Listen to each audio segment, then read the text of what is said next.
اللہ تعالیٰ بندوں کو آزماتا ہے، پرکھ کرتا ہے، امتحان لیتا ہے، طرح طرح کی نعمتوں سے اسے مالا مال کرتا ہے، کاروبار وسیع ہو جاتا ہے، اس کے لیے دولت کے انبار لگ جاتے ہیں، دنیاوی مال و اسباب اس کے لیے جمع ہو جاتا ہے،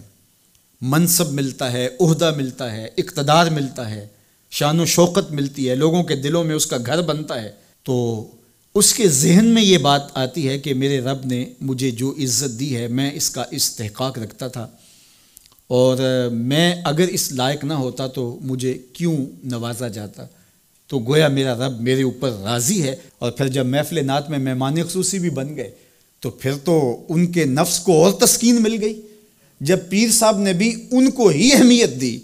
تو پھر انہیں لگا کہ واقعہ ہی ہمارا رب ہم پہ راضی ہی ہے، تبھی تو ہمیں مذہبی طبقوں کے اندر بھی اہمیت مل رہی ہے، حالانکہ وہ جانتے ہیں کہ ہم نے یہ دولت کیسے حاصل کی ہے، وہ جانتے ہیں کہ ہمیں سجدے کی توفیق نصیب نہیں ہے، وہ جانتے ہیں کہ آج اس محفل میں مہمان خصوصی سے تو کل ہم شراب خانے میں تھے، انہیں پتہ ہے، لیکن اس کی طرف توجہ نہیں جاتی، سوچتے نہیں ہیں، بلکہ وہ یہ سمجھتے ہیں کہ ہمیں یہ جو عزت مل رہی ہے یہ اللہ تعالیٰ کی طرف سے ہماری کسی قبولیت کی وجہ سے یہ عزت ہے، حالانکہ یہ ان کی آزمائش تھی، ان کا امتحان تھا۔ دوسری بات، وَأَمَّا إِذَا مَبْتَلَاهُ، اور جب اللہ اس کو آزماتا ہے، فَقَدَرَ عَلَيْهِ رِزْقَهُ، اور اس کے رزق کو تنگ کرتا ہے، اس کو آزمائش کی بھٹی میں ڈالتا ہے، فَيَقُولُ رَبِّي أَهَانَنِ، تو پھر وہ چیخ اٹھتا ہے میرے رب نے تو مجھے ذلیل کر کے رکھ دیا۔ بیماری آ جائے، ابتلا میں مبتلا ہو تو وہ کہتا ہے کہ میرا رب مجھ سے ناراض ہو گیا۔ تو یہ انسان کی کج فکری، ایسا نہیں ہے۔ کسی شخص کو دولت کا دیا جانا یہ اللہ کی رضا کی دلیل نہیں ہے، اور کسی شخص کو غربت کے امتحان میں ڈالا جانا یہ اللہ کی ناراضگی کی دلیل نہیں ہے۔ حضرت امام رازی نے لکھا ہے کہ مکے سے لے کر طائف تک 70 ایسے نبیوں کی قبریں ہیں جن کی وفات صرف بھوک کی وجہ سے ہوئی ہے۔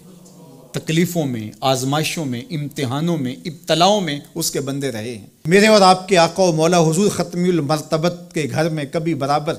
چولہا نہیں جلتا تھا، کبھی کھانے کے لیے کچھ میسر نہیں ہوتا تھا، پانی پی کے اور کھجور کھا کے گزارا ہوتا تھا، تو یہ تو کوئی دلیل نہیں ہے۔ اللہ کی رضا کی دلیل کیا ہے؟ نیکی کی توفیق مل جانا۔ اور اللہ کی ناراضگی کی دلیل کیا ہے؟ کسی شخص کا گناہ پہ دلیر ہو جانا۔ کوئی بندہ گناہ پہ دلیر ہے اور معصیت، نافرمانیاں، اللہ کے حکموں کو توڑنا اس کا مزاج ہے تو سمجھو اللہ اس سے ناراض ہے۔ اور اگر کسی کو اللہ نے سجدے کی توفیق دی ہے، کسی کو اللہ نے اپنے راستے میں خلوص کے ساتھ خرچ کرنے کی توفیقات عطا کی ہیں، حلال حرام کی تمیز اس کو عطا کر دی گئی ہے، تو پھر سمجھ لو کہ اللہ اس پہ راضی ہے۔ باقی رہی بات کہ کسی کو دولت کا زیادہ دیا جانا، کسی کو کم دیا جانا، تو یہ آزمائش ہے۔ اب جو اہل ایمان ہیں، اللہ کے بندے ہیں، وہ کیا کرتے ہیں؟ جب دولت زیادہ ملتی ہے، اقتدار ملتا ہے، منصب ملتا ہے، تو پھر اللہ کے شکر کے دائرے میں آ جاتے ہیں، اور جب مصیبت آتی ہے، تکلیف آتی ہے، اذیتوں میں مبتلا ہوتے ہیں، تو پھر وہ یہ نہیں کہتے کہ ہمارے رب نے ہمیں ذلیل کر دیا، بلکہ وہ اس پہ صبر کرتے ہیں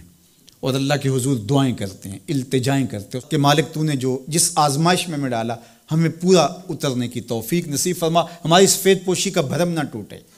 اور ہمیں اس مشکل وقت سے بچانا کہ جب ہماری یہ غربت ہمیں کفر تک لے جائے۔ اور جب ان کو دولت مندی دی جاتی ہے تو وہ ڈرتے ہیں کہ اللہ ایسا نہ ہو کہ یہ دولت ہمیں فرعون بنا دے، یہ دولت ہمیں نمرود بنا دے، ہمارے اندر بخل پیدا ہو، تکبر پیدا ہو، ہمارے اندر غرور پیدا ہو، تو وہ اس حالت کے اندر اللہ تعالیٰ کا شکر یا دوسری حالت میں اللہ کے حضور صبر کی توفیق مانگتے ہیں اور صبر کے ساتھ اپنی زندگی گزارتے ہیں۔